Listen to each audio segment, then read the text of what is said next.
et écouter la parole du haut des cieux. Que Dieu nous bénisse tous. Amen.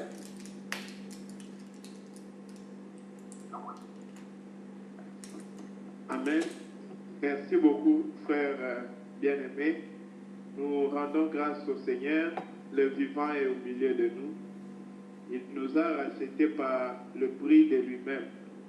Bien-aimé, la valeur de ton âme, c'est la vie de Jésus-Christ. Si même tu étais seul ici sur la terre, Jésus allait descendre à cause de toi.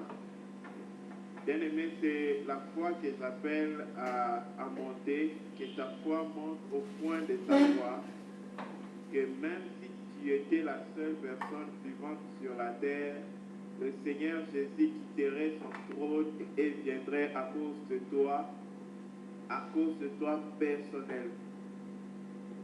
Le prix de notre salut, de ton salut individuel à toi, c'est la vie de Jésus-Christ. Le prix des salut de tout un chacun de nous, c'est la vie de Jésus-Christ. Et même s'il en fallait toute sa vie pour une seule personne, le Seigneur n'allait pas s'arrêter dans les cieux. Bien-aimé, il viendrait à la hâte pour sauver une seule. Il nous l'a expliqué ce jour-là lorsqu'il parlait du bon berger. Le bon berger, il va garder 99 pour aller suivre une seule brebis qui est perdue. Ainsi, Jésus de même est venu pour sauver une brebis. C'est la brebis bien-aimée qui a l'oreille pour écouter, malgré qu'il est dans la perdition. Or, la perdition, c'est le monde dans lequel nous sommes. C'est la chair dans laquelle nous habitons, qui ne peut pas écouter Dieu, qui n'aime pas les choses de Dieu, qui ne prend pas plaisir à Dieu. Malgré cette perdition bien-aimée, le Seigneur Jésus nous appelle encore à regagner notre position, à retrouver sa divinité, à reporter, bien-aimé, sa gloire, à retrouver la gloire de Dieu que nous avions perdu à cause du péché. Voilà, rendant grâce à Dieu pour tout ce qu'il fait, pour le fait que le Seigneur nous accompagne tous les jours. Je ne sais pas pour vous, mais j'espère que la plupart d'entre nous expérimentent le Seigneur, même au-delà de ces moments que nous passons ici, pendant la journée, pendant le travail, les études et partout. Le Seigneur est très présent au milieu de nous. Bien-aimés, c'est là l'assurance que nous n'attendons pas la mort ou l'enlèvement comme une surprise, mais ça sera une continuité de notre communion avec lui, parce que nous communions avec lui maintenant, parce que nous communierons aussi avec lui dans les cieux. C'est la raison pour laquelle il nous donne de communier avec lui maintenant. Oui, nous bénissons le Seigneur. Nous avions commencé à toucher sur la race de Dieu. On a déjà parlé de la plupart des points là-dessus. Et à présent, nous voulions prendre une petite pause, mais la disposition du Seigneur est telle que nous allons parler aujourd'hui, si Dieu le permet, d'un autre sous-thème, avant de pouvoir laisser la place à des merveilleuses grâces que le Seigneur a disposées au milieu de nous. Oui, bien-aimés, nous voulons aujourd'hui parler sur quelque chose qui est très important, quelque chose qui est à l'origine de la pensée de Dieu pour l'homme. Bien-aimés, nous devons connaître le motif de la création de l'homme. Dieu n'a pas créé l'homme parce qu'il cherchait des serviteurs. Dieu n'a pas créé l'homme parce qu'il était en manque de quelque chose. Mais Dieu, il fait toutes choses pour un but. Voilà pourquoi il a dit, créons l'homme à notre image, à notre ressemblance. Le but de Dieu dans l'homme, c'était que lorsqu'il va créer l'homme, que l'homme puisse participer à la nature de Dieu. Le but de Dieu, c'était que l'homme puisse prendre part à la vie de Dieu. La vie que Dieu vit, la vie que Dieu mène, que l'homme puisse participer, mener cette vie-là, prendre part à cette vie que Dieu seul a et que Dieu seul vit. Tel était le but de Dieu depuis l'avant la création. Voilà pourquoi lorsque les anges vont voir l'amour que Dieu a pour l'homme, les anges vont plonger un regard bien-aimé, avec étonnement.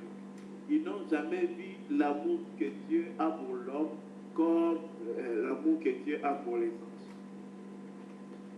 En effet, avant de tarder, on va donner notre thème. Nous voulons aujourd'hui parler encore sur le thème de la race de Dieu. Nous voulons toucher la participation à la nature divine. Donc notre sous-thème aujourd'hui, c'est participer à la nature divine. Bien, c'est comme nous étions en train de dire tantôt, Dieu, il n'est pas égoïste. Sa nature est tellement merveilleuse. Mais Dieu veut déjà faire participer l'homme. Oh bien-aimé, quand les anges voient des choses pareilles, ils sont dans l'étonnement. La plus grande merveille qui s'est passée dans les cieux, bien-aimé, c'est lorsque le Fils est revenu, bien-aimé, dans les cieux. C'était là la plus grande fête. Parce qu'en réalité, c'est lui qui a affermi le trône du Père. Or, quand il montait, bien-aimé, c'était pour la première fois dans les cieux que les anges voient un homme avec du sang, comme un agneau immolé, bien-aimé, en train de traverser les lieux célestes. Oh, c'est merveilleux, bien-aimé. Et cela était à cause de l'amour de Dieu pour la race perdue de l'homme. Voilà pourquoi, bien-aimé, l'amour que Dieu a pour ta vie, nous n'allons jamais comprendre cela. S'il y a quelque chose qui peut être une folie pour les hommes, c'est l'amour de Dieu. Bien-aimé, prends le temps de méditer sur l'amour de Dieu. Cherche les motifs, les profits de Dieu dans son amour. Tu ne vas jamais en trouver. Et tu comprendras quel est l'océan qu'est l'amour de Dieu. Oh, bien-aimé dans le Seigneur, c'est une infinité, l'amour que Dieu a pour l'homme. Ainsi, les anges, bien-aimés, ils ont réalisé que c'est quelque chose de compliqué. J'aime bien un cantique qu'on chantait souvent à Kinshasa. Le cantique dit ceci. Les anges sont tombés, tu n'es pas venu à leur secours, mais à la postérité d'Abraham. Tu es venu les secourir, Emmanuel, Emmanuel, Dieu parmi les hommes. Oh bien-aimé dans le Seigneur, lorsque les anges s'étaient détournés de Dieu, l'Éternel n'est pas venu les secourir. Il n'est pas venu mourir pour les anges, mais la postérité d'Abraham, les hommes qui sont nés de la nature, de la semence d'Adam, bien-aimé, il est descendu. Il s'est débarrassé de son vêtement royal. Il est venu pour devenir un serviteur soumis à des choses qu'il a créées telles que la mort, afin que lui-même il s'humilie sous la mort et dans la mort triompher de la mort pour redonner la victoire à la mort à tous ceux hommes bien-aimés qui l'ont pendu sur la croix. Oh, regardons le merveille de Dieu dans cet homme de Jésus. Cet homme est merveilleux. Il est dans la divinité et il nous fait participer à la divinité. Il nous donne de prendre part à la table du roi. Oh bien-aimé, si un jour Mephibosheth se retrouve sur la table de David, Mephibosheth doit chanter Hosanna parce que ce n'est pas lui qui peut monter sur la table de David, mais il faut que quelqu'un qui est de la table de David lui prenne et lui mette sur la table. Bien-aimé dans le Seigneur, c'est Jésus qui a fait toutes ces choses. Cet homme merveilleux de Jésus, ce mystérieux homme de Jésus, c'est lui qui nous a pris de ce que nous sommes pour nous amener à entrer dans la gloire. Voilà la raison pour laquelle nous devons chanter cet homme avec fierté, avec courage, et faire face à des situations dans ce monde en son nom, pour la gloire de son nom, avec courage, avec fierté. Bien-aimé, si même un jour il arrivait qu'on nous fouette à cause de son nom, que la gloire lui revienne, nous devons prendre ça comme que, bien-aimé, c'est un trésor de pouvoir être humilié, tapé peut-être, ou même humilié à cause de Jésus-Christ. C'est une richesse, c'est plus que de l'or. Parce que bien-aimé dans le Seigneur, c'est lui qui est en nous, est plus grand, il est éternel. Il n'a ni début. Et en plus, ceux qui participent avec lui, bien-aimé, pendant qu'ils sont sur la terre, ceux-là ont participé, bien-aimé, à l'éternité avec lui. Voilà pourquoi pendant la terre ne peut pas les décourager par ce qu'en réalité, ils savent quelle alliance ils ont avec Dieu, une alliance éternelle que Dieu ne pourra jamais briser. Et ils retourneront auprès de Dieu. Bien-aimés, c'était juste une exhortation pour nous encourager. En ce soir, nous voulons partager par rapport à la participation à la nature divine. Alors, sans plus tarder, nous allons prendre notre écriture de base que nous allons partager ce soir. 2 Pierre, chapitre 1.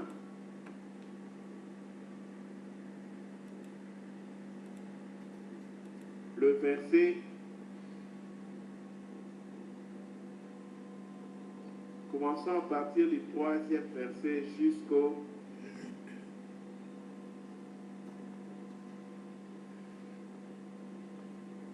4e verset. Arrêtons-nous là. 2 Pierre 1, chapitre 3 à 4. Comme sa divine puissance nous a donné tout ce qui contribue à la vie et à la piété, au moyen de la connaissance de celui qui nous a appelés par sa propre gloire et par sa vertu, lesquels nous a fait de sa part les plus grandes et les plus précieuses promesses, afin que, par elles, vous deveniez participants de la nature divine, en fuyant la corruption qui existe dans le monde par la convoitise. Amen. Bien-aimés dans le Seigneur, le but de Dieu dans ma vie, le but de Dieu dans ta vie, le but de Dieu, c'est que nous puissions participer à la nature divine. Beaucoup de gens, quand ils pensent à la prédestination, ils pensent que Dieu nous a prédestinés au ciel. Non. Bien-aimé, Dieu ne nous a pas seulement prédestinés au ciel, mais Dieu nous a prédestinés à vivre la vie éternelle pendant que nous sommes encore sur la terre.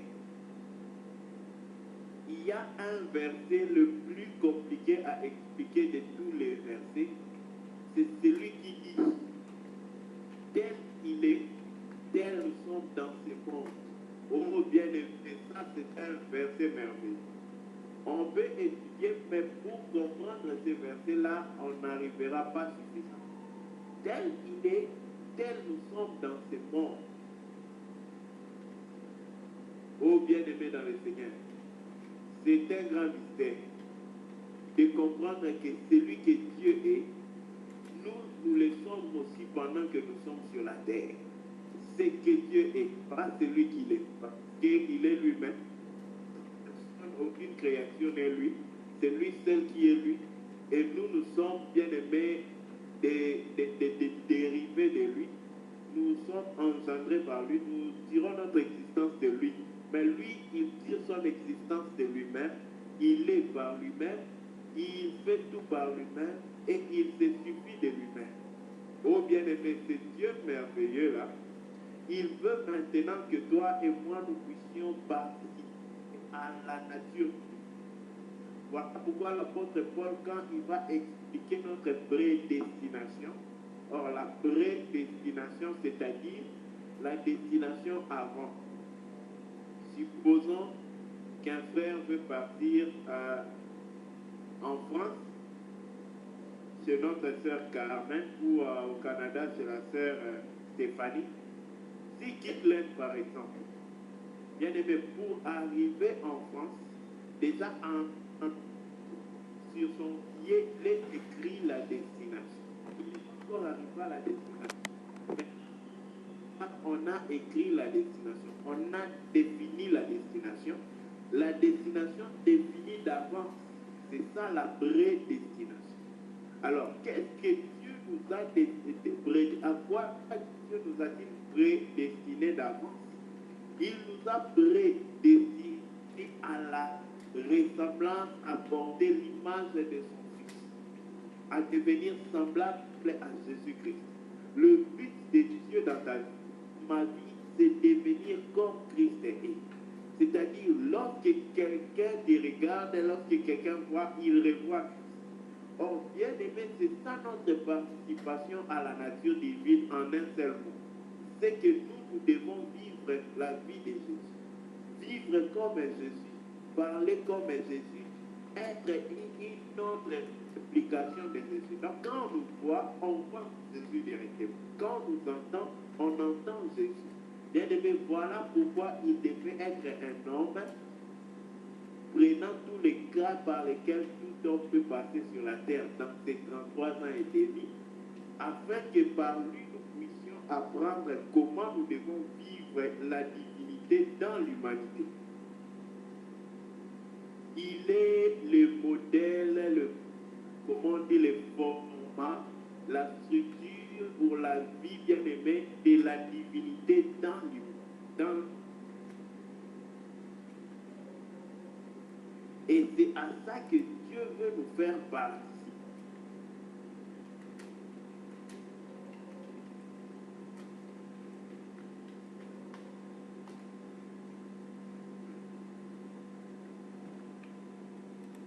Alors, je pense que je peux déconnecter.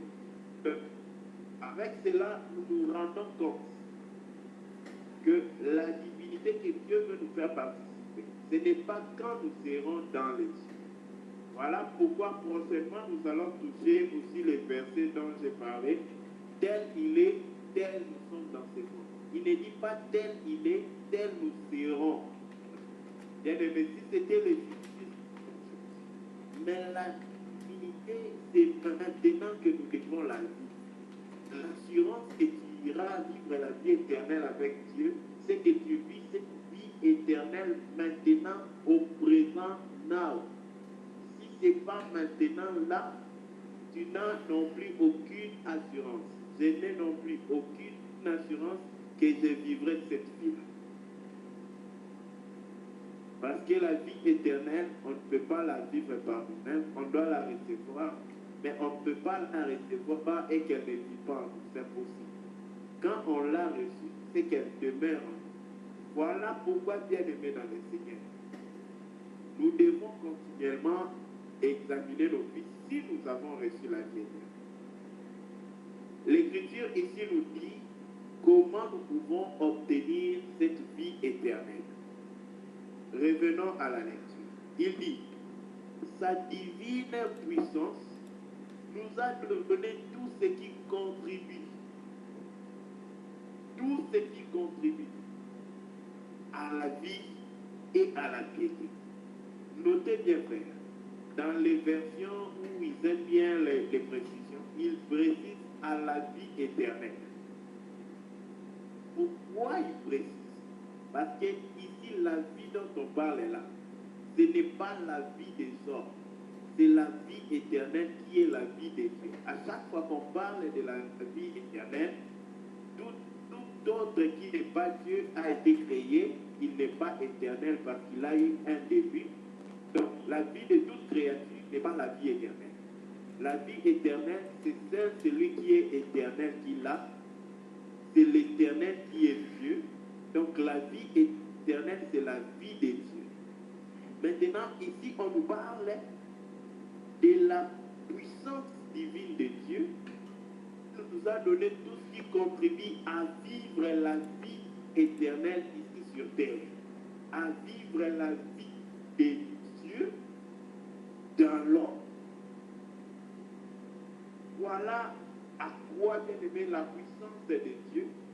Dieu s'en sert pour nous manifester au-dedans de nos vies la vie de Dieu, ici pendant que nous sommes sur la terre. Dieu est le seul qui connaît la vie éternelle. Dieu est le seul qui comprend comment la vie éternelle marche. Bien aimé, et pour nous, c'est un grand privilège si Dieu doit prendre soin de nous faire participer à sa vie. Quel bonheur! Bien aimé, prenons un peu un exemple dans la nature. Nous connaissons la vie de nos présidents des républiques.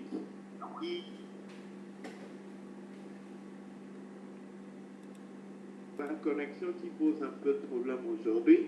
Donc, imaginons que un aille prendre l'homme le plus pauvre et lui donner de participer bien aimé, au niveau des vies que lui a. Ça, c'est juste une petite... on essaie de figurer cela pour nous donner une idée. Que Dieu prenne lui et lui donner la divinité pour qu'il vive la divinité, pour qu'il participe à la divinité. Bien aimé, c'est un privilège plus grand que tous les autres privilèges qu'un homme a. Or, l'apôtre Paul dit, vous ne regardez pas la divinité comme étant quelque chose comme de l'or ou de l'argent précieux. Bien aimé, c'est pour vous dire que la divinité, si l'or est précieux, si l'argent est précieux, la divinité est infiniment précieuse par rapport à l'or est précieux. C'est pour vous dire, bien aimé le Seigneur, que participer à la nature divine est un privilège sacré, un privilège sans pareil, un privilège précieux, un privilège privilégié. Voilà pourquoi, bien aimé, ayant auprès de Dieu une si grande opportunité, une si grande,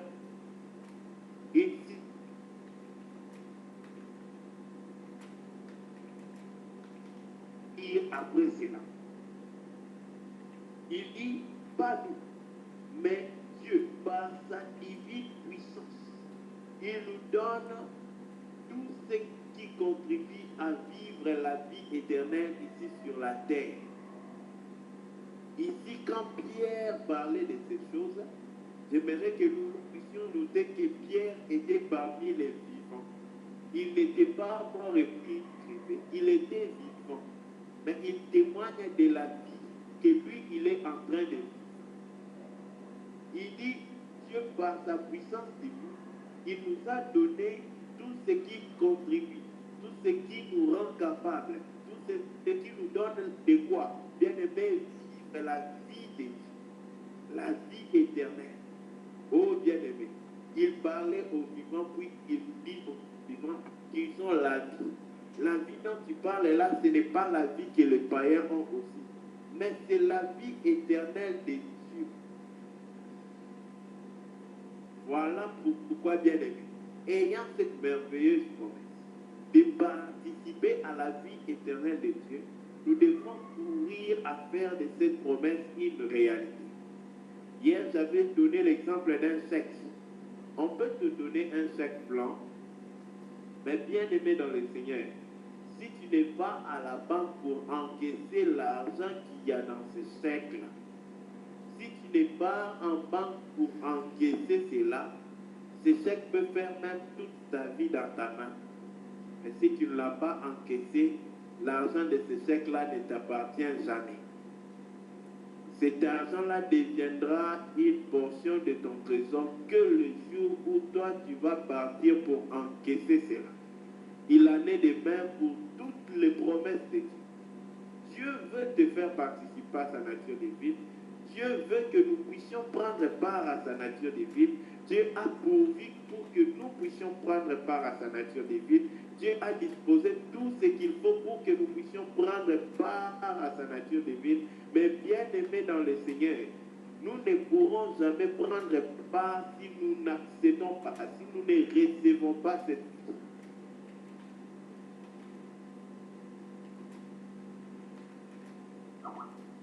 Il nous convient de recevoir cette vie.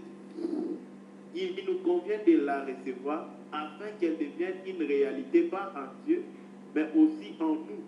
Parce que telle est la volonté de Dieu pour ta vie et pour ma vie. Voilà pourquoi, bien aimés, nous devons nous efforcer de ne pas nous priver de cette vie. Il parle aussi de la piété. Donc la puissance divine nous a rendus capables, nous a donné tout ce qui, bien aimé, contribue à la piété aussi. Maintenant, j'aimerais insister sur la piété. D'abord, il a parlé de la vie éternelle, qui est la vie de Dieu, mais pas seulement ça, mais aussi de la piété. Ah, maintenant, la piété, c'est quoi, bien aimé? J'aime bien l'expression en anglais. Parce qu'en français, les français, c'est toujours grand. Les français, il y a beaucoup de mots comme ça en anglais, c'est des syllabes, shortcut, strict, comme on dit souvent, mais en français, on va faire des tournures, on va essayer de rendre ça plus beau. En anglais, pour dire piété, ils n'ont pas traduit ça avec beaucoup de mots. Ils sont très directs. Ils disent godliness. Hein, en français, on dit piété. Remarquez que la traduction en anglais, elle établit un qualificatif, oui, associe une nature à ces qualificatifs. Quand il faut dire piété, en anglais, on dit godliness. Quand on dit kindness, c'est-à-dire gentil, gentil. Donc, on attribue la nature des gentils, de l'adjectif gentil à cet adjectif. Donc, on fait participer la nature de la gentillesse par rapport à quelque chose. Maintenant, quand il s'agit de la piété en anglais, on dit godliness, c'est-à-dire la nature divine. Oh, bien-aimés dans le Seigneur, c'est pour nous dire que la piété, ce n'est pas seulement la justice de Dieu. La piété, ce n'est pas la sainteté de Dieu seulement. La piété, c'est la nature divine de Dieu. Or, quand la Bible appelle qu'un tel un homme pieux, bien-aimé, c'est-à-dire on voyait le caractère de Dieu en lui. On voyait l'ADN de Dieu en lui. On voyait l'identité de Dieu en lui.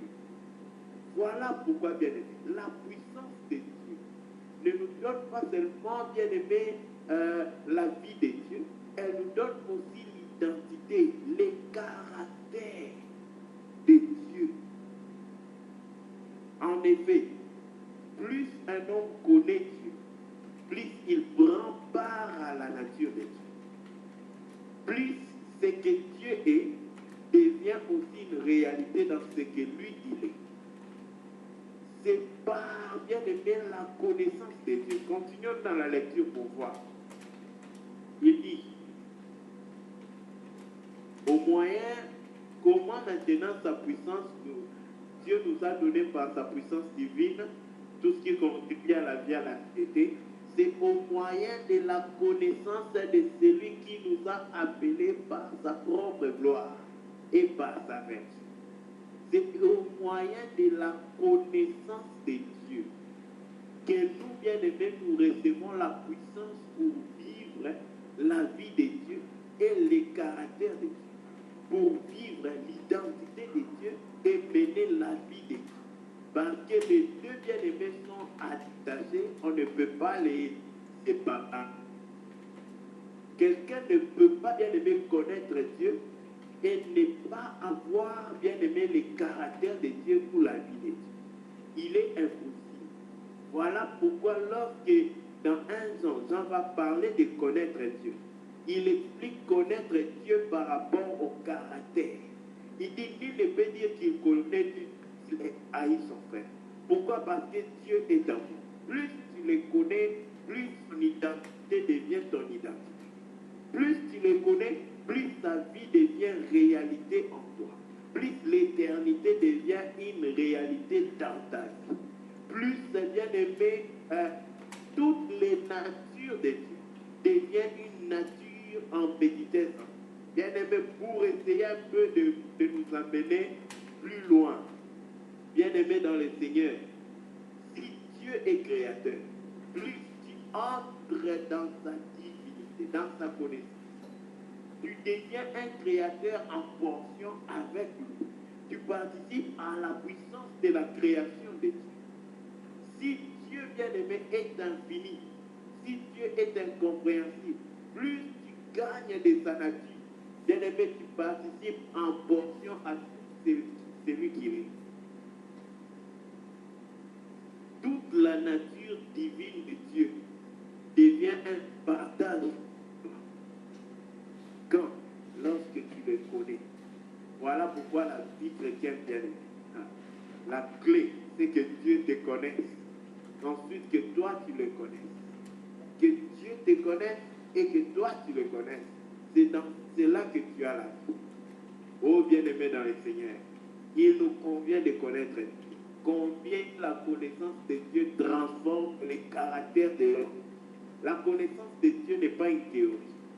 Bien-aimé, tu n'as même pas besoin de voir Dieu tous les jours quand tu es à genoux. Mais si tu l'as rencontré une fois dans ta vie, tu l'as vu comme ça dans ton âme par la foi, bien-aimé, une fois suffit pour bouleverser toute sa vie. On l'a vu toujours là, à Damas, et toute sa vie n'était plus jamais le même. Il a dit, ce n'est plus lui qui vit, c'est celui-là qui vit maintenant. Il l'a rencontré sur les chemins de Damas. Oh bien-aimé, celui qui connaît Dieu, ça laisse des traces dans sa vie. C'est toute la nature de l'homme qui est changée. Voilà pourquoi hier nous avions dit que la vie chrétienne, ce n'est pas le changement d'un comportement. Ce n'est pas le changement d'une habitude. Tu sais un peu de changer, non. C'est la fin de la vie de l'État et le début de la vie de Dieu. Bien-aimé, si cela n'est pas la réalité dans ta vie ou dans ma vie, cela ne doit pas changer les standards de la vérité de Dieu. La vérité de Dieu, c'est cette barre-là. C'est soit nous avons la vie, soit nous ne l'avons pas. Mais dès que nous l'avons, c'est la vie de Christ qui est authentique en nous. Maintenant, quand nous voyons que cette vie-là n'est pas authentique en nous, c'est à nous de chercher à monter au-dessus de cette barre-là et non de ramener la barre à notre niveau. Voilà pourquoi, chers frères et sœurs dans le Seigneur, courons après ces choses. Mettons-nous cela comme un objectif. Plus que nous cherchons le mariage, je sais que la plupart d'entre nous ici, nous sommes célibataires. Peut-être que c'était certains, nos frères qui sont mariés parmi nous. Donc, nous cherchons bien aimer le mariage, nous avons beaucoup d'objectifs. Mais la connaissance de Dieu doit être notre objectif par excellence, au-delà de tout ce que nous pouvons chercher sur la terre. Ça doit être notre sommet, notre objectif infini, que rien ne peut empêcher d'atteindre. Même pas bien aimer la perte de notre vie. Connaître Christ. Bien aimé, si ces gens dont nous lisons vie dans la Bible ont atteint Dieu à une certaine dimension, bien aimé, c'est parce qu'ils n'avaient pas de prix pour Dieu. Ils ont aimé Dieu par-dessus tout. Quelqu'un qui ont dit là où tu vas, on va t'arrêter. C'est ce que Dieu révèle. Il dit oui. Peu importe, même si on m'arrête, mais là où je vais, tant que c'est pour Dieu que j'y vais, que c'est Dieu qui me met à terre, j'irai. Bien aimé, celui-là n'a plus de vie pour lui. Il a la vie pour Dieu. Il vit pour Dieu. Oh bien aimé, nous sommes encore très loin d'atteindre la vie de ces gens. Nous devons prier. Nous ne devons pas regarder leur vie pour nous décourager. Mais par contre, quand nous regardons leur vie, nous devons nous mettre cela comme un défi. Que ma vie sera pour Dieu comme la vie des Seigneurs. Ma vie sera pour Dieu comme la vie des Saints. Que ma vie vive pour Dieu dans toutes choses. Oh bien-aimé, c'est à ça que nous devons regarder à ces gens qui ont marché avant nous, les apôtres, comme des inspirateurs. Quand on les regarde, ça nous pousse à mener une vie pour Dieu. Ça nous pousse à nous débrouiller pour Dieu. Ça nous pousse, bien-aimé, à courir pour Dieu. Pas pour quelque chose de ce monde. Ces gens, ils ont aimé Dieu par-dessus tout. C'était le secret. Et c'est à ça que Dieu nous attend. C'est ça le commandement. Aimer Dieu par-dessus tout. Dès que tu vas aimer Dieu, tu vas aussi aimer ton prochain. Tu vas faire toutes choses pour plaire à Dieu. Le secret de la vie chrétienne, bien-aimé, c'est ces commandements-là d'abord. Aimer Dieu, ensuite aimer son prochain. Il dit, il nous a donné tout ce qui contribue à la vie et à la piété. Au travers, au moyen, par les canaux de la connaissance de celui qui nous a appelés par sa propre gloire et par sa vertu. Celle-ci, de quoi il parle? Celle-ci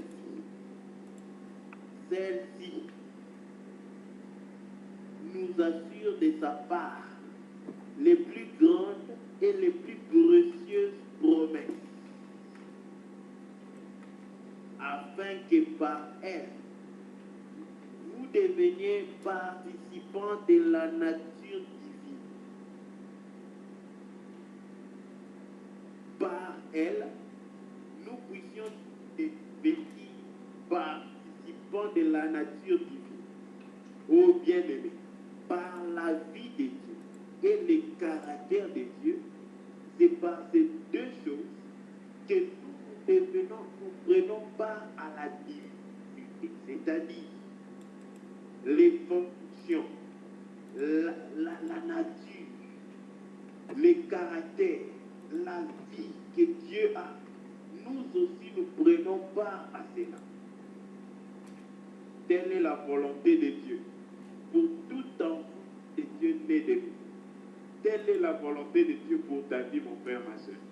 Tel est le but pour lequel Dieu t'a amené en Christ, bien-aimé, afin que tu puisses participer à la nature divine. La connaissance de Dieu, bien-aimé, aide l'homme à obtenir la vie de Dieu et le caractère de Dieu. La vie de Dieu et le caractère de Dieu manifestent la merveilleuse. Lisons bien qu'est-ce que la Bible dit. Il y a des gens qui disent ça, c'est une grande promesse de Dieu par rapport à des choses de ce monde. Et vous savez comment on reconnaît un chrétien qui est encore terrestre? Tu n'as pas besoin de beaucoup entendre. Écoute sa prière. Écoute ses paroles. Tu sauras là où est son cœur. Parce que, bien aimé, tu peux même mettre les scotch sur ta bouche.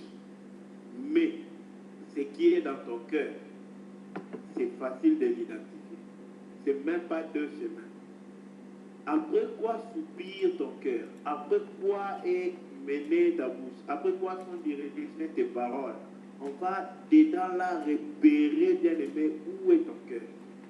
Un chrétien terrestre, quand il lit la Bible, il cherche d'abord les promesses de la Bible qui sont liées à un avantage terrestre. Il cherche les promesses de la parole par rapport à des bienfaits terrestres. Là où Dieu a promis la guérison, là, tous on demande la guérison, tous on demande. Mais bien aimé, si la plupart des temps, ton cœur est soumis à ces choses-là, à la pousse de ces choses-là, la guérison, l'argent, les biens de ce monde, oh bien aimé, c'est que ton cœur est incliné vers lui. Mais si ton cœur est incliné vers le ciel, oh bien-aimé, ton cœur va chercher les promesses les plus précieuses. Ici, on ne parle pas des promesses, mais de celles qui sont les plus précieuses. Lisons bien. Il dit, celle-ci, c'est-à-dire la vie et la piété, nous assurent de sa part les plus grandes et les plus précieuses promesses.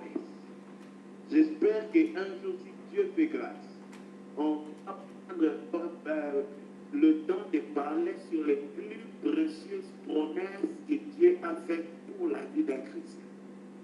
Il dit, celles-ci nous assurent les plus grandes et les plus précieuses promesses, afin que par ces promesses-là, nous devenions participants de la nature divine. Bien-aimé, la participation à la nature divine n'a pas commencé par la décision de l'homme, n'est pas exécutée par l'effort de l'homme, c'est Dieu qui le fait dans l'homme, c'est Dieu qui l'a promis à l'homme qui accepte ce que lui il a promis. Ainsi donc, si quand tu regardes ta vie, tu dis, moi, être comme Dieu là, non, je ne peux pas. Pardonner comme Dieu, quelqu'un me fait ça, je pardonne. Non, bien aimé, si tu ne crois pas, cela ne sera jamais dans rien. Dieu ne faut jamais quelqu'un qui n'a pas de main. Or, la vie chrétienne a une seule main, c'est foi. C'est par la foi que nous demandons, c'est par la foi que nous recevons. Celui qui n'a pas la foi n'a pas de main pour recevoir auprès de Dieu. Voilà pourquoi, bien aimé dans le Seigneur, il faut faire très attention. Quand Dieu dit quelque chose, si tu regardes ta vie, tu vois que la chose n'est pas une réalité. Ne change pas la parole de Dieu, mais crois que Dieu peut faire cette parole-là réelle, palpable et vie au-dedans. tu verras la chose avec certitude. Tu la verras au nom de Jésus. Mais si tu essaies de faire non, ça c'est impossible à Dieu. Ah, vous savez la différence entre Caleb et Josué et tous les enfants d'Israël? C'était en une seule chose. C'était pas que Caleb et Josué étaient forts ou capables ou braves. C'était que ceux-là ont cru et les autres n'ont pas cru. C'est ce qui a différencié ceux qui sont entrés dans la terre promise, ceux qui ne sont entrés. Et il en est de même aujourd'hui. La terre promise aujourd'hui, c'est de porter la nature divine. La destination où nous allons, c'est de devenir semblable à Christ qui est l'homme divin. Que nous aussi nous devenions des hommes divins conformément à la volonté de Dieu dans ta vie. Pour faire tout ce que la volonté de Dieu a déclaré sur ta vie pendant que tu es un homme comme l'homme Jésus était sur la terre. Pendant que tu es un homme sur la terre, achevez toute la volonté de Dieu. Afin qu'à la fin de notre vie, que nous puissions dire comme Jésus, comme Paul, j'ai fini ma course. Jésus à la croix a dit, Père, j'ai tout accompli.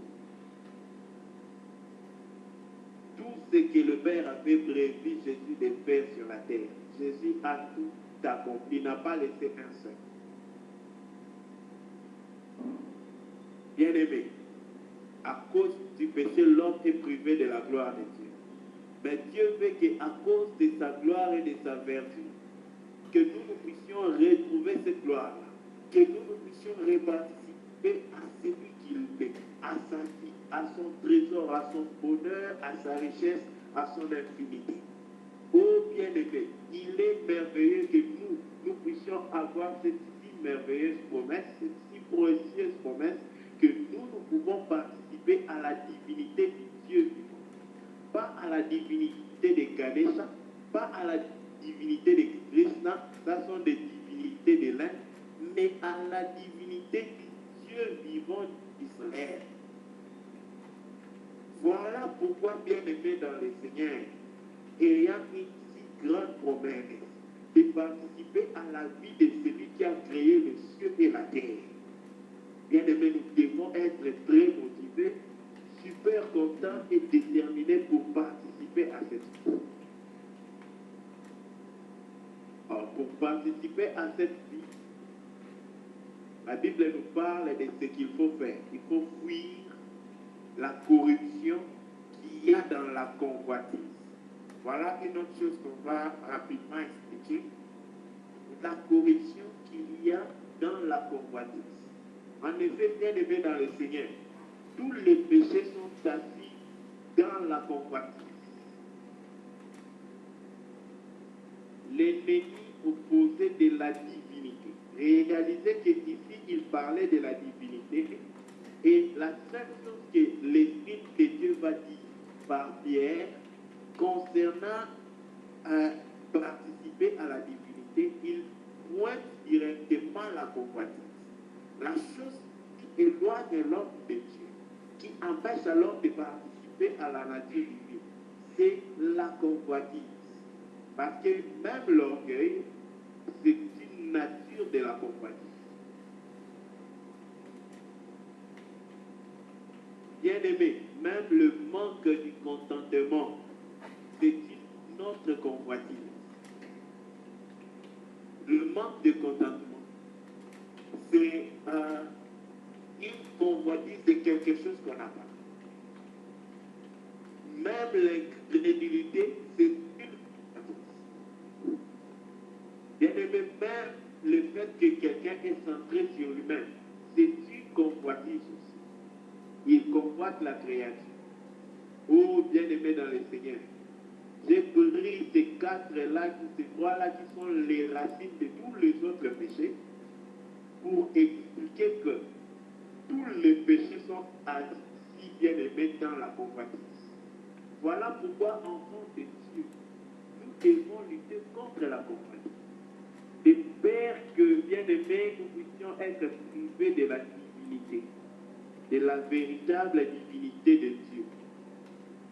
Si nous devons désirer quelque chose, soupirer après quelque chose, c'est après quoi nous devons soupirer, désirer, chercher, c'est Dieu Ensuite, c'est Dieu. Et enfin, c'est Dieu. Voilà les trois que nous devons soupirer à toi. C'est lui et c'est lui seul. Si nous soupirons après une créature, bien-aimé, peu importe cette créature-là, bonne ou mauvaise, bien-aimé, la convoitise frappe à notre porte et elle est prête à entrer. Et quand elle entre, c'est elle qui nous empêche d'expérimenter la divinité de Dieu. Maintenant, qu'est-ce qui arrive à ceux qui ne sont pas de la race de Dieu? La Bible, en d'autres termes, les appelle les enfants de la rébellion. Prenons Éphésiens 2 pour voir un peu qu'est-ce qui arrive à ceux qui ne sont pas de la race de Dieu. Qu'est-ce qu'ils sont de particulier, ceux-là? Parce qu'ils ne participent pas à la nature divine de Dieu, mais ils participent à une autre nature. Éphésiens 2, le verset 3, si un peu peut nous aider. Éphésiens 2, 3. Nous aussi, nous étions de même et nous vivions autrefois selon les convoitises de notre chair, accomplissant et de nos pensées. Et nous étions par nature des enfants de colère comme les autres.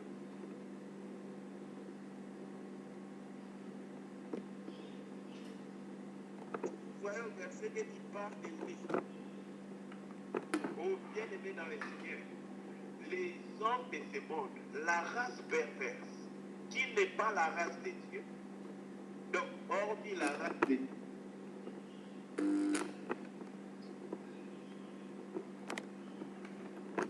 Il faut lire Romains, le chapitre 1, le verset 26, 28, jusqu'en bas. Vous allez comprendre qu'est-ce que Dieu appelle pervers. Il dit, comme, verset 28, Romains 1, 28, comme ils ne se sont pas souciés de connaître Dieu, Dieu les a livrés à leur sens réprouvé pour commettre des choses indignes, étant remplis de toute espèce d'injustice, de méchanceté, de cupidité, de malice, plein d'envie, de meurtre, de querelles, de ruses, de malignité, rapportèrent disant toutes ces choses qui sont là. Mais c'est ça la vie des fils de la rébellion, ceux qui sont de la race perverse, ceux qui sont bien aimés étrangers à la vie de Dieu. Vous savez, la Bible décrit un païen comme un étranger à la vie de Dieu.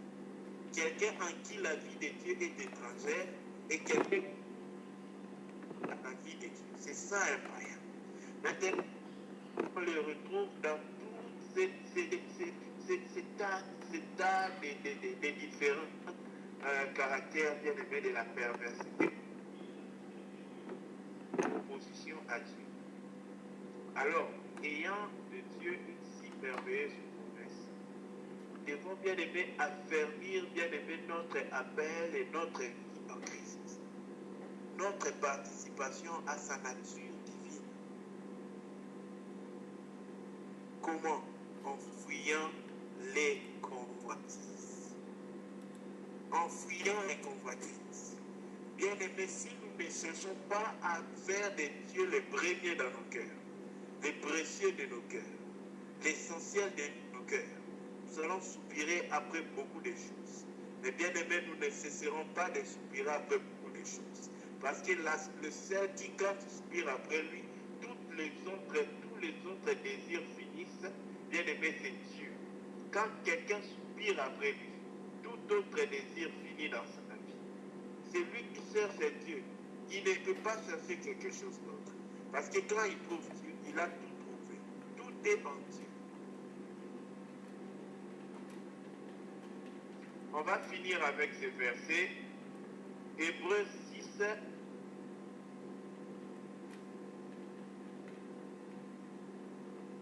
Le verset 5.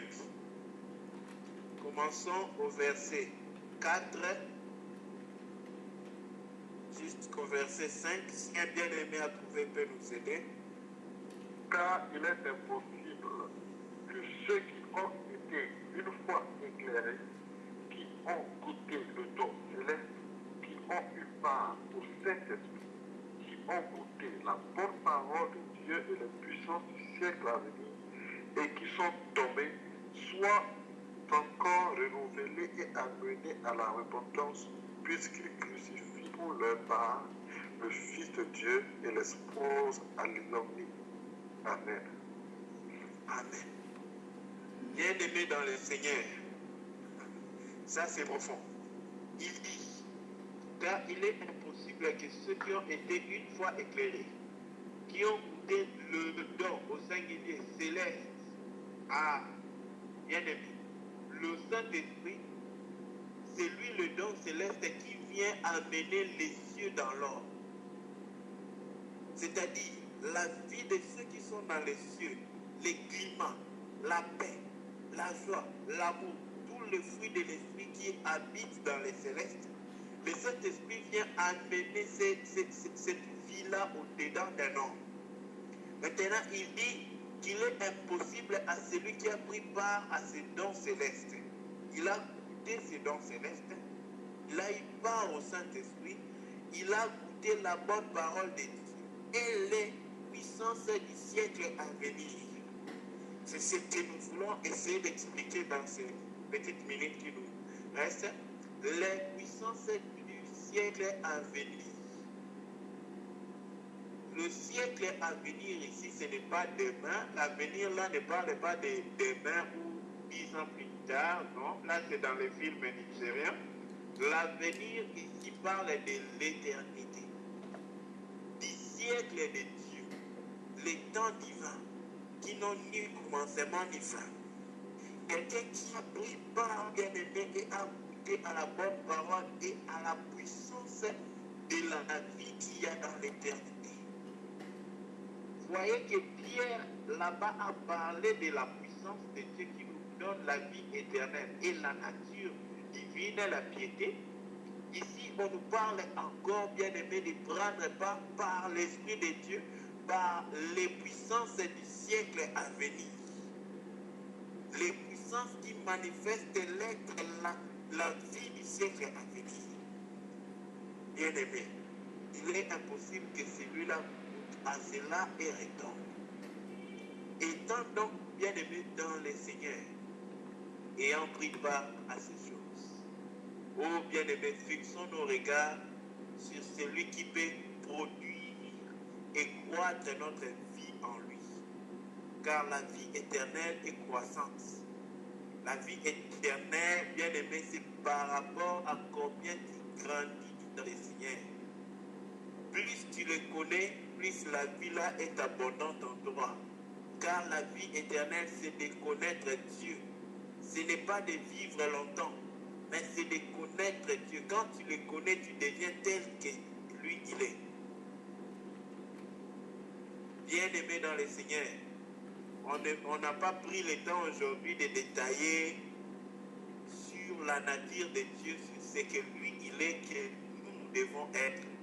Mais on a voulu aujourd'hui donner la pensée pour que tout un chacun de nous sache à quoi Dieu l'attend. Dieu nous attend, bien-aimé, à être comme lui il est. Tel il est, tel nous sommes, maintenant, aujourd'hui, tel nous devons être si nous ne le sommes pas. Alors que chacun de nous regarde Christ, il regarde sa vie et il voit là où maintenant il doit s'efforcer dans sa vie à ressembler Christ. Ce sont des choses différentes. Pour certains, c'est ceci. Pour un autre, c'est cela. À chacun de prendre sa vie et se mirer à Christ en toutes choses. Pour voir où est-ce qu'il ne ressemble pas à Christ. Afin de soupirer après Dieu pour porter la nature divine.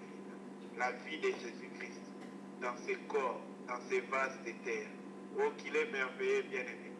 Que nous puissions, bien-aimés, dans ces vases de terre, voir habiter la divinité de Dieu très beau dans nos corps mortels.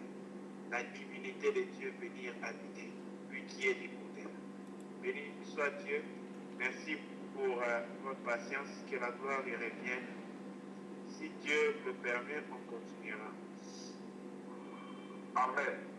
Nous rendons gloire à Dieu. Béni frère. merveilleux, sans que ça fasse que tu nous apportes encore ce soir. Qu'il y ait encore notre amène le courage, la force pour fortifier encore. Sans plus tarder, nous allons encore baisser le tête dans la prière pour dire merci au Seigneur. Lui qui connaît nos besoins, lui qui nous connaît plus que toute personne, nous donne ce Père et le peut nous bénir. Qui nous apporte cette bénédiction que lui ne peut pas. Le Seigneur nous a parlé ce soir. Oui, plusieurs fois nous nous posons cette question. Quel est le motif de ma vie sur terre? Pourquoi je suis sur terre? Quel est le motif, le but pour lequel Dieu m'a créé? Et en ce soir, Dieu a épanché notre soir par rapport à cette question. Nous disons Dieu merci. Dieu nous a parlé individuellement. Et en ce soir, le motif de la création de l'homme, c'est de participer à la divinité de Dieu. Si bien aimé, nous avons besoin de ça. Qui est l'homme qui peut participer à la divinité si ce n'est pas par la grâce de Dieu? C'est Dieu qui donne cette grâce-là. Allons vers lui, celui-là qui nous a promis. Allons vers lui, celui-là qui est la véritable vie. Allons, courons vers lui, celui-là qui est la vie éternelle, pour qu'il nous apprenne à pouvoir participer à sa vie. Car c'est lui qui connaît cette vie. C'est lui qui est cette vie-là. Il sait comment marcher dans cette vie. Il est le chemin, la vérité et la vie. Frères et sœurs, répondons nos vies en ce soir devant le Seigneur pour lui dire, Père, nous ne pouvons pas par nous-mêmes. Père, nous avons besoin de toi. Aide-nous. Nous sommes en prière dans le nom puissant de Jésus. Alléluia. Comme en ce soir, nous a parlé de la connaissance. On dit, pour vivre cette vie-là, on nous a dit, en ce soir, c'est au moyen de la connaissance de celui-là qui nous a appelés, celui-là qui nous a appelés, au moyen de connaître cette personne-là. Alléluia. Voilà pourquoi nous avons élevé nos voix ce soir. Connaître Dieu. Quel est notre soutien ce soir? Quel est le but de nos cœurs en ce soir? Élevons nos voix ce soir dans le nom puissant de Jésus. Prions à Dieu pour nous le connaître. Seigneur Jésus-Christ, Père, nous prions à toi. Tout le monde te connaît, Père. Le Père nous a parlé en ce soir qu'il ne nous a pas créé pour le servir. En ce soir, nous allons encore demander la grâce de Dieu. Plusieurs fois, nous mettons nos yeux sur le service. Le service. Comment servir? Il faut servir tel ceci, pour faire cela, pour faire cela. Mais Dieu ne va pas au service. Dieu ne va pas au service. Dieu nous a payé pour participer à la vie de Dieu. Combien de fois nous ne sommes pas bornés sur le service? Pourquoi ce soir, nous allons crier à Dieu, que Dieu nous délivre de ce service, que Dieu nous délivre de ces œuvres que nous pensons que ce n'est pas les œuvres dans le service, mais il nous appelle à le connaître, que Dieu nous délivre de tout cela. Nous donnons plus d'avantages au service. Moi je sais, et sais-tu, je sais, oui, je suis protocole, oui, je chante, oui, c'est moi le campérateur, oui, c'est moi qui fais ceci, c'est bon. Non, Dieu nous appelle à participer à sa vie. Voilà pourquoi crions ce soir avec le bénédiction puissance. Que Dieu nous libère de ces états. Que Dieu nous libère de cela. Et nous portons nos yeux à la connaissance de Dieu. Autant que son Dieu dans la prière. Dieu nous a donné. Celui qui cherche Dieu ne cherchera pas quelque chose. Ça a la soif de tout finir. Car il y a les choses les plus précieuses, les promesses les plus précieuses. La promesse les promesses les plus précieuses. Celui qui cherche Dieu ne va plus chercher des autres choses, mais plus aux promesses, les véritables promesses de Dieu. Voilà pourquoi nous allons prendre ce soir nos voix.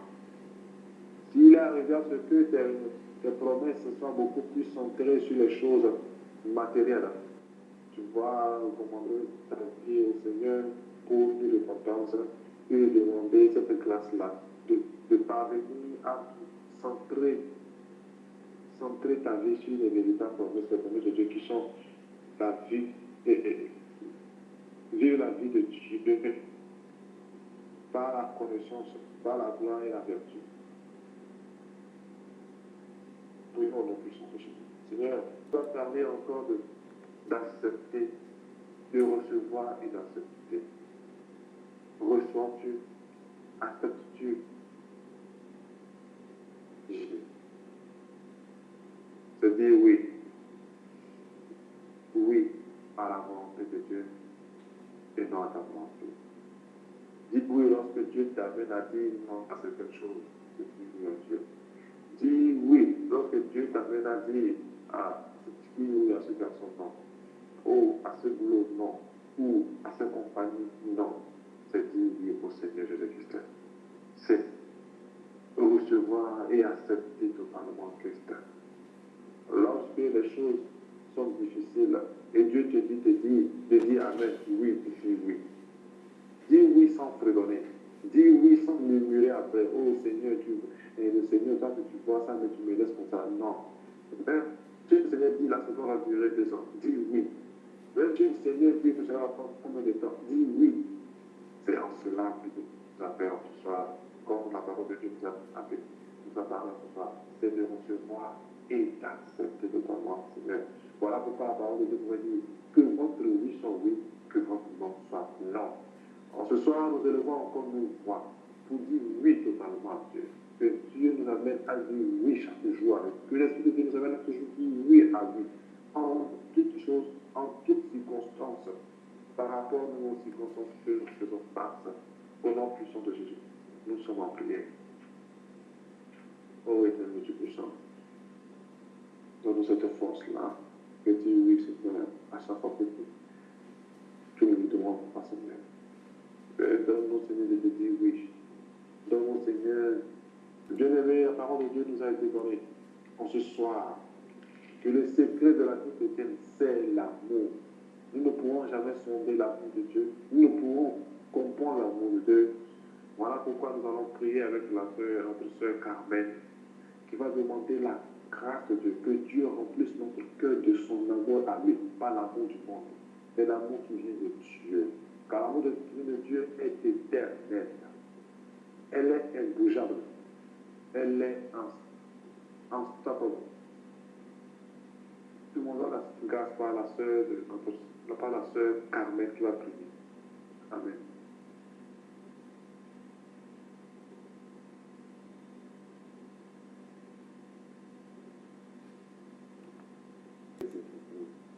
Tu as dit d'aimer. De l'aimer lui d'abord, de toute notre force, notre âme, notre pensée, toute notre force. Et d'aimer nos frères et sœurs, d'aimer nos ennemis. Aimes-tu ceux qui te font du mal? Aimes-tu ceux qui te haïssent?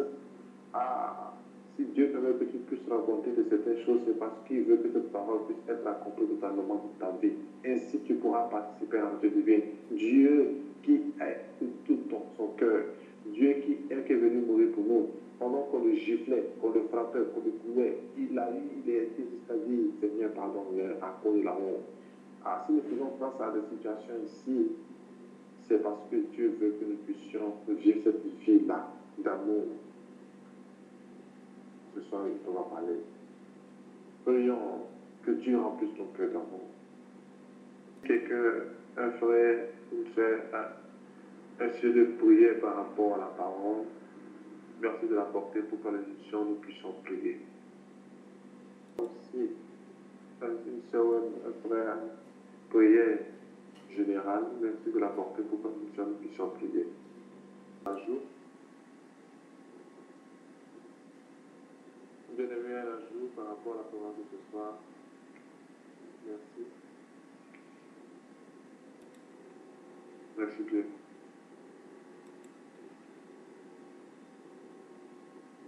Alors, nous allons prier. Béni soit Dieu pour la venue de notre frère Olivier. Nos cœurs dirigés vers le Seigneur, nous voulons bénir celui qui nous a aimés. Oh, qu'il est précieux, c'est Dieu qui nous a appelés. Père, ton amour va au-delà de nos paroles. Tu nous aimes, Père. Aide-nous à t'aimer, Seigneur. Merci, s'il te plaît, aide-nous, car nous voulons t'aimer, mais nous n'arrivons pas. Nous ne savons pas comment. Fais-nous grâce, Seigneur, à t'aimer, à te chercher plus que tout autre. Père, à nous oublier et à te chercher. Père, à disparaître et à être trouvé qu'en toi. Oh Seigneur, Marie-Joseph pouvait chercher Jésus, mais il ne savait pas qu'il était dans ta volonté. Seigneur, dernier-tu, Seigneur, comme ce jour-là, Noé retiré, Yahweh Père, cette colonne dehors de l'arche pour retirer dans l'arche. Père, dirige la vie d'un chacun de nous. Conduis-nous pas dans ta volonté. La joie de nos vies, Seigneur, ce n'est pas d'avoir été grand, Seigneur. Mais c'est d'avoir accompli tout ce que tu as voulu que nous puissions faire. Nous t'en supplions, Seigneur. Plus le temps approche, Père, que nos cœurs soient plus passés de toi. Plus le temps approche, que tu deviennes davantage une réalité dans nos cœurs. Père, je prie pour tous ceux qui se sont disposés ce soir en ces lieux. Père, pour tous nos frères qui ne se sont pas en ces lieux, Seigneur. Oh, montre-toi. Père, révèle-toi s'il te plaît. Nous voulons que ta vie devienne une réalité en nous. Que Père, que nous soyons le domaine de ta vie et de ton caractère. Père, que ta nature, Yahweh, ne soit plus en nous au milieu des gens, parce qu'ils veulent le voir en nous. Père, ce que tu as fait en nous, ils pourront croire que tu veux le faire en eux. Ainsi donc, Père, change nos vies. Change ce que nous sommes. Ainsi, les hommes qui nous voient pourront changer à cause de nos vies qui sont changées. Merci pour tout ce que tu fais au travers de la vie de tout un chacun.